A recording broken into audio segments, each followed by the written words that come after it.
Hello and welcome to Liam Jones Fine Art, the webcast. This is episode number 2 in the new studio digs. You see behind me a black screen that will one day be a painting. If you stick around, you can see that yourself as I do a design from start to finish and then paint that thing. So it's not just a depressing black background. This show is about art and it's about you. This show is not about me. This is about what art is all about and the conversations that are happening nowadays in our society. And the purpose is to help you to discover your own inner artist, to become more creative, to break out of any kind of ruts you might be in, to enrich your life in ways that artists bring to the table. I don't know about you, but I follow a lot of podcasts and web shows. I'm a huge consumer of the new media that's like from one person to another, which in my opinion is absolutely beautiful and exciting time to be alive. It's amazing how someone can record something from their basement, pardon me, of such great quality that you listen to this and it's like first-rate information and it's deep and it goes on and it's long-form conversations about heavy stuff. There's a saying I heard years ago. I think it's a Chinese proverb. It says that one conversation with a wise person is worth a month's reading of books. And if that's so, if that's true, then man, I mean, the amount of good conversations that I've been taking in and most people that I know have been taking in means that we are living in by far the most intelligent generation or like time to be alive ever. We're surrounded by geniuses and people who can, change the world, I think. And art is in the center of all these discussions. I was listening to the Jocko podcast about war, and he was quoting General Patton and comparing, where he was trying to describe war, and he couldn't. And so he said that war is like art in that sense because you can't really describe what good art is. And I was just floored by that. I couldn't believe it. It's like, they're talking about art on a podcast about war, and people talk about art and music all over the place. So there's something going on there that warms my heart because this is what I do. I've been an artist for 20 years. Who am I? Well, my name is Liam Jones, and I am from Toronto, Canada. I've been a professional artist, painter, and a drawer for about 20 years. I'm a single dad. I've got a daughter who's 16, and I'm a jiu-jitsu practitioner and a photographer, and I am loving life. This like later part of my life has been, it's a joy. It's a joy. And to come on to this new world of webcasting it's been a plan for a while, and it's exciting, I think. And I hope you join me because this is a voyage. This is the opportunity to grow as a man and as an artist, as a father, as a jiu-jitsu practitioner, as a thinker and, philosopher. All these kinds of like really, really intelligent, inspiring things to be a part of and to think about. I want to get into all these conversations. So what we're going to do over the next couple months as I get this thing rolling is we'll put out one webcast per week, and if I can handle that, well, then we'll go to 2 and eventually 3.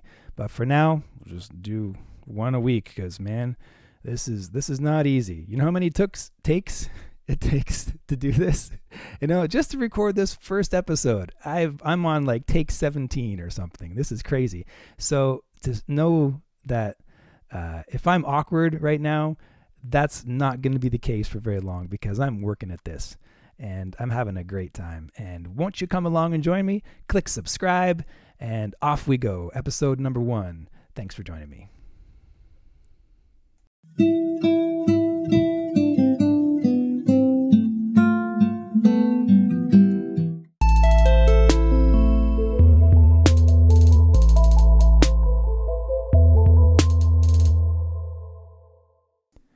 All right, so kicking things off is a little sketchbook drawing. I figured I'd do just down and dirty, rough and ready, basics, right? So this is a self-portrait with me wearing headphones in my studio digs. So while that's playing, I'm going to read a little bit and talk a little bit about Clement Greenberg and modern art, because one of the conversations going on about art nowadays, and it has been a long time conversation, is what is good art and what's bad art? Why is it good and why is it bad? And there's actually some kind of objective answer to that. Objective in a sense that we know that there's an answer, but to get an answer that everyone can agree on completely doesn't really happen. And of course, that's not just in art. That's the same way in science and all the things that we consider to be objective. Not everyone agrees. Not everyone agrees, But when it comes to art, if art is your thing, then there's something recognizable about good art and there's something recognizable about bad art. And most people who are in the game will be able to tell you that right there, that's good art. That right there, that's kitsch. That's not the real deal. You're not getting the real thing there. That's a carbon copy. That's a cheap knockoff. Whereas that is the genuine article over there. Check that out. So Clement Greenberg he's the guy that brought us Jackson Pollock. So, and if you know about art history and abstract art, Jackson Pollock is one of the famous New York painters who would take house paint and just drip it onto a canvas. And he did this on a large scale, and it was really something. And so Jackson Pollock paintings are a big deal, and they are a big deal because of Clement Greenberg and because of his ideas. And the beautiful thing that Clement Greenberg brought, in my opinion, is the idea of art for art's sake. That's it's a golden idea. Every artist needs to make money. That's necessary. We all got to eat. We all got to put food on the table. But is there a way where you can keep that passion in your work? And of course, this doesn't just relate to art, which is why we're talking about it here. This idea of avant-garde art and kitsch, art for art's sake, carries over to regular life in a lot of unexpected and beautiful ways. And of course, that's going to be something I'm going to explore over time, not just today. When you start being creative and thinking on your feet, something alive is there, something attractive. Think about it for a second. Who do you like being around more? Someone who's on autopilot, going through their day, just going through the motions, or someone who's got that spark in their eye? You walk by them and you see that they're looking around. They're seeing what's going on. They're paying attention. That's kind of what art for art's sake is like. You're thinking on your feet. And when you're living life like that, keeping in mind the big picture, really, and playing the long game, working through life in a more kind of conscious way and with some kind of intentionality towards something other than just taking home your next paycheck and thank God it's Friday, oh God it's Monday, oh Wednesday is hump day, forget that stuff's nonsense. What kind of life is that? What if you engaged in life and started doing something that you cared about? Like what happens when you retire, for instance, right? My dad, he's 78 now, and he's taken to playing music and doing gardening, and you've never met a happier guy. He's out in the backyard, putting together planters and tending to fruit trees, and he's just loving it, and he gets inside and he plays guitar It's got amazing Travis style, by the way. And that's something that you can't buy. There's no price tag on that. You can go your whole working life, you can earn a lot of money, but if, the day after you retire, you sit on the couch and turn on, Netflix, but of course people who retired don't really dig Netflix. They watch cable, I don't know, dial on their rotary telephone, complain about the government, get off my lawn, all that kind of thing. Call the ratepayers society on their neighbor because the grass wasn't cut. Look, if you're that kind of person, just leave. I don't, this is probably not for you. Or maybe this webcast is for you, and you should listen up, because, telling people to get off your lawn or call them the ratepayers society, for goodness sakes, get a new phone. Oh man, you're missing out. My dad discovered the computer a couple of years ago, and he's hip, man. He's emailing people all the time. He's on Facebook. He's checking out websites and forwarding videos and stuff. And it's hats off to you, man. You're loving life. As you can tell, I'm a big fan of my dad. I love the guy. He's great. So, anyway, so back to the book here. So Clement Greenberg talks about art for art's sake as kind of an aside. He only mentions it a little bit in this fabulous essay. So most of what he's talking about here is politics. As I say, the main overarching, not narrative, overarching thesis of this essay is that socialism is a good thing because it preserves culture. And I don't agree with that. But, I got to hand it to Clement Greenberg. He wrote an essay that basically changed the art world. So even though I disagree with his political slant on the things, the idea of art for art's sake fits in real nice with the Marxist philosophy. To look for the silver lining on the Marxist cloud, I would say that it is something like living life for the things that money can't buy. That's a smart way to go about life, I think. As long as you're still earning a living, and not hating the rich. See, should I go into it a little bit? Yeah, I will. Okay, here's why I don't like Marxism, okay? So this is just a quick political aside. I don't like arguing with people about politics. As I get older, I can hear it. Okay, boomer, shut up. I don't want to hear your politics. Democrats are good. Anyway, yeah, fine. Marxism is based out of resentment and bitterness and anger. And that's no way to live life. So even though there's a good point in there, everyone has to live, and I don't believe in inequality, and I would love everyone to have a standard of living that is, I guess, dignified, fair, healthy, upwardly immobile, something geared towards human flourishing. That's a beautiful thing. But resentment and bitterness and hatred towards the rich or the people who are successful is no way to live life. I don't think Clement Greenberg was necessarily on that tip either. He didn't seem to fully agree with Marx. He was kind of a middle of the road type guy back then.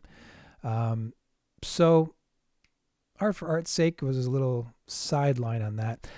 I have some footage here I recorded the other day because I've spent a long time on this first show with my studio, and I have a lot of different takes. So I'm going to insert this older take here and see what you think. All right.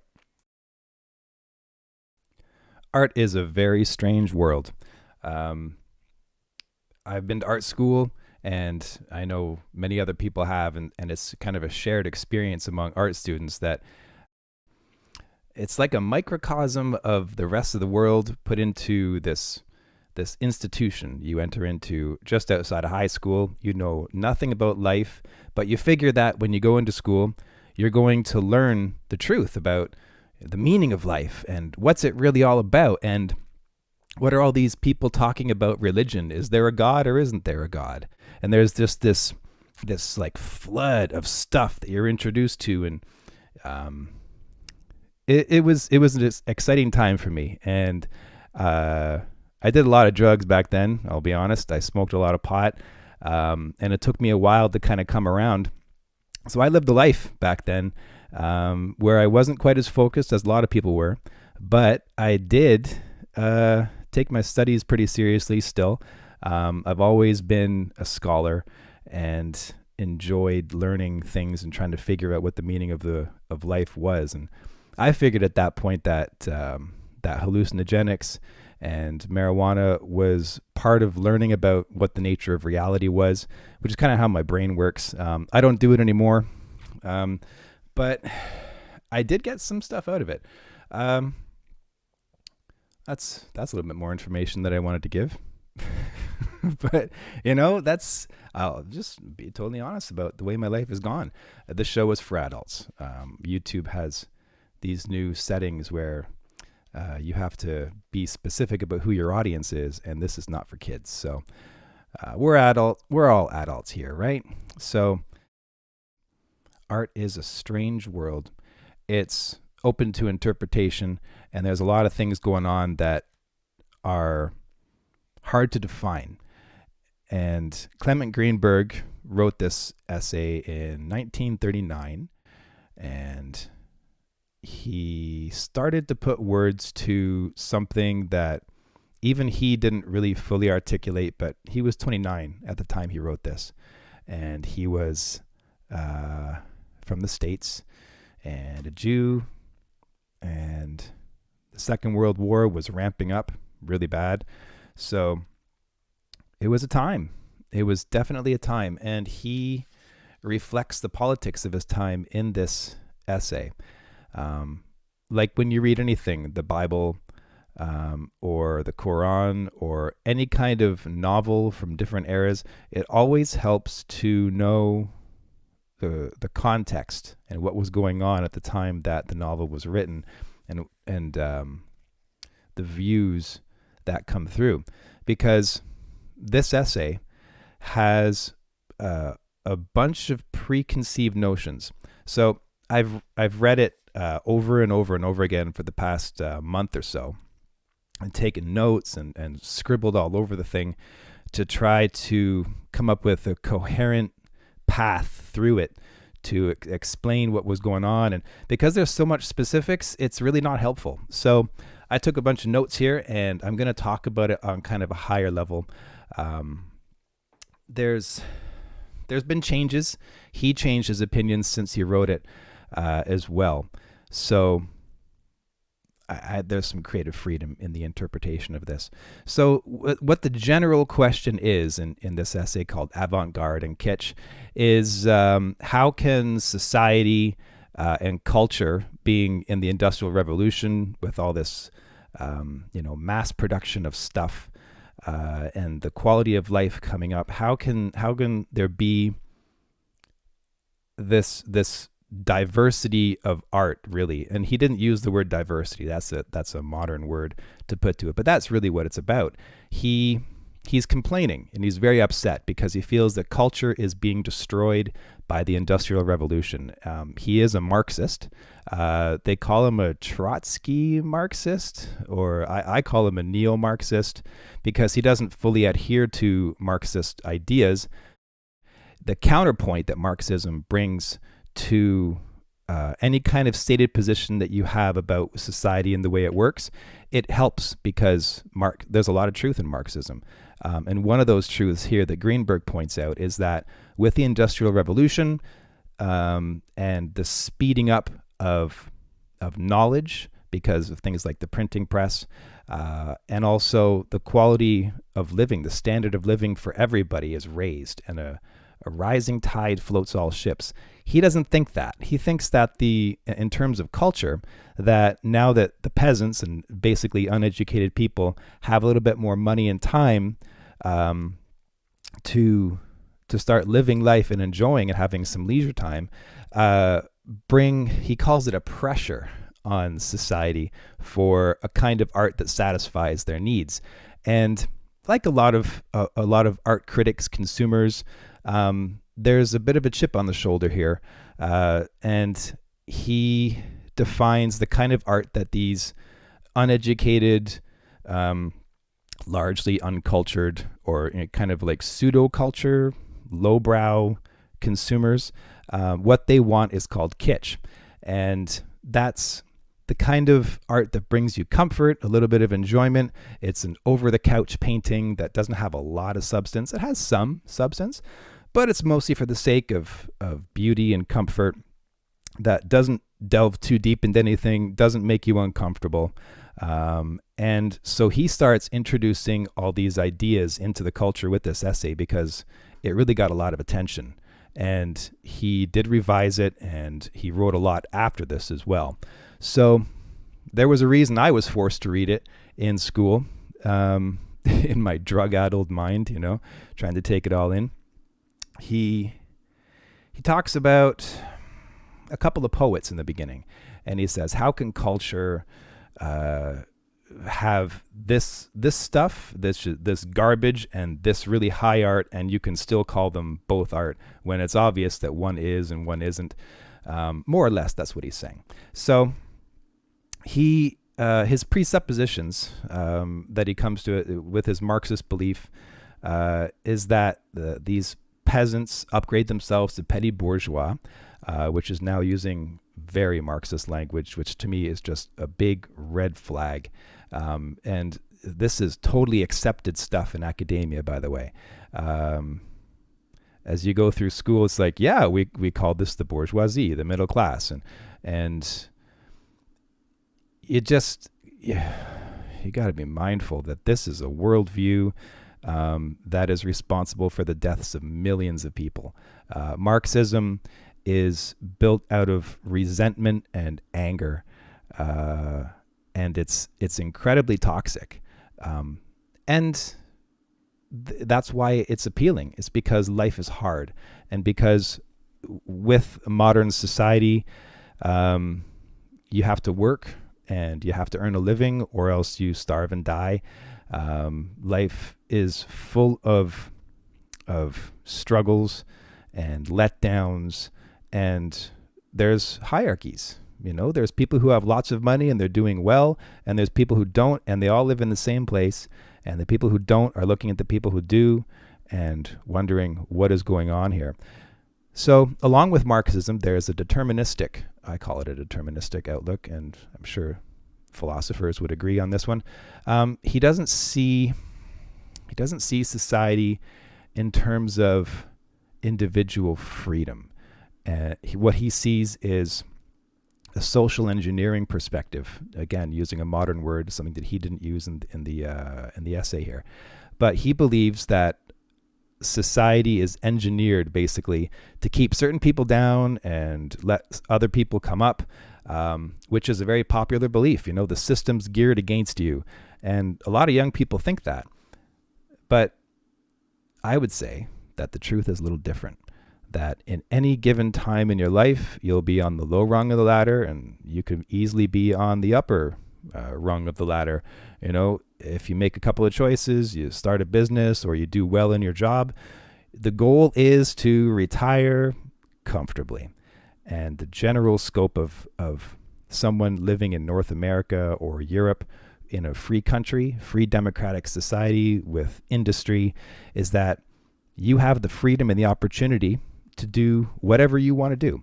But again, Greenberg is seeing things in terms of culture, and that's his main concern. And he just doesn't like that this lowbrow stuff is being passed off as art, over the couch paintings. So He's not a believer in Marx's revolution. He doesn't believe in a revolutionary spirit. He just takes some of Marx's ideas and says, hey, that's true. He's a big fan of socialism. So he asks the question in the beginning, what can be done to save culture?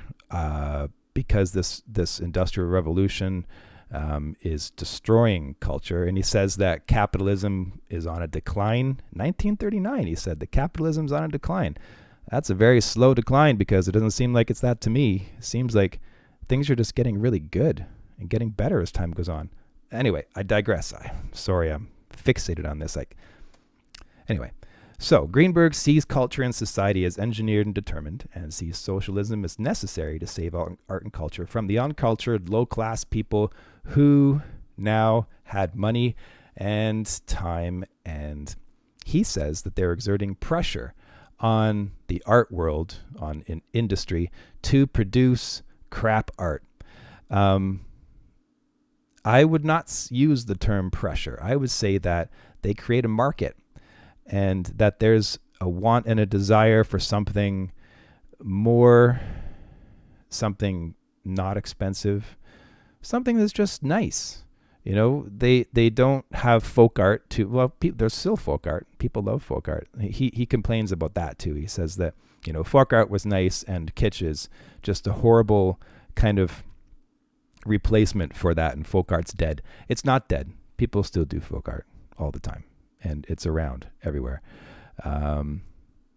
So he believes that socialism, and this is how he ends the essay, he believes that socialism is the answer, that socially engineering society so that culture is protected is the way to go. And that's the only way we're going to save culture.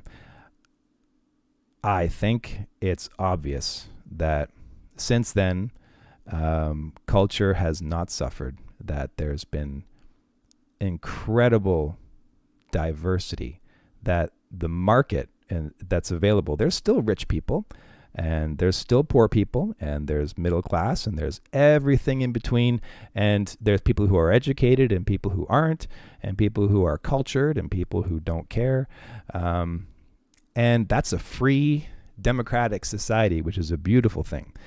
So my opinion is that free enterprise is the single greatest gift that art ever had, because we still have high art, and we still have artists who are Marxists, and I may disagree with them, but I also believe that you're free to express your opinions and create the kind of art that you want to do. And I've done it as well. You know, art that is angry and angst-ridden and calling for a revolution, and, you know, art about things that I don't agree with. And that's what democracy is all about. And that's what I believe is the best thing about society. And you know, I'm in my 40s now, and I've seen people who are passionate on all sides of the fence. And I've gone from being very left-leaning as a kid to being where I am right now, which is definitely more right-leaning. But, you know, when I talk to a lot of my conservative and Christian friends, I'm called a lefty. So, you know, what's that all about? I don't know. But I believe in the meeting and the discussion of ideas and the respect for each other's points of view, which isn't popular nowadays, especially with cancel culture and those kinds of things. But the cancel culture people aren't doing a very good job of stopping the talk, because we're all discussing these ideas and everything is being hashed out. Because we live in a free and democratic society, we can have those discussions, and the facts are brought to bear, and facts matter, and reason matters. You can't get rid of it. Intuition is also a beautiful thing, and what a lot of the modern neo-Marxists believe in is this kind of feminist point of view where intuition and kind of a revolutionary spirit in that, and a rejection of everything supposedly masculine. I'm like, yo, bring it on, because intuition is a great, and an artist thrives on intuition. So we may disagree, but, I defend your right to disagree to the core. And free enterprise and a democratic society is where all this stuff goes down. And that's why it's such a beautiful time to be alive, because I'm one of those people that's broadcasting from their basement and talking about ideas. And it's great to be here. So because of people being lifted out of poverty, culture and art share in the abundance of choice. This is everything to me, I love kitsch, and I love kind of lowbrow, pretty art. I do abstract paintings that are in nice colors and teal and whatnot, and I'm not ashamed of that. I think it's great because people like it, and they buy it, and there's a connection there. And then also, on the same hand, I'll also do stuff that people don't understand and that probably will never sell. And that's kind of the Puritan artist. Puritan artist, yeah. That's the avant-garde side of being an artist. And every artist has that. They do art that's for them, that no one else will understand. A great example of that, and one of my favorite artists, is Cy Twombly. He started doing these massive paintings that looked like kind of children's scribbles, but they obviously weren't, because they're very sophisticated, and he was doing these paintings in his 70s, and he had no interest in commercial value for his work. He had no intention of selling them, and these are some of the most spectacular abstract expressionist paintings I've ever seen. That's the kind of art that gets me excited, is when people are doing it for the love of art. And Clement Greenberg was the guy that started off. He put words to it. He said, art for art's sake. That's where it's at. And that's still alive and well today. People are doing it all over the place. So there's abundance of choice. And society is not on the decline. In fact, I would argue that society is progressing. Probably. But, and there's always a but. And I love looking at the different perspectives and hearing about it, because when I hear people talking about progress, I get excited about it, because I believe there is progress. Because especially with the Industrial Revolution, people have quality of life now that they didn't before. So that's obviously progress, right? It can be taken away from us. We can be struck by a meteor and all die. We could, produce some crazy virus that wipes out the human race. But for now, and the way things are going, you can probably bank on society continuing to evolve. We're going to have people on Mars.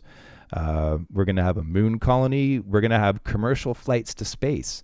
We're going to understand the origins of gravity. We're going to better understand how time and space work. The satellites that orbit the Earth are slightly out of sync in time with everything else, because in lower gravity, time moves slower. Like, how crazy is all of this stuff going on around us? This is like, it's such amazing fodder for creativity. It's great. And I am thankful for what he did and what he brought, because I consider myself a modernist in the Clement Greenberg sense of what modernism is.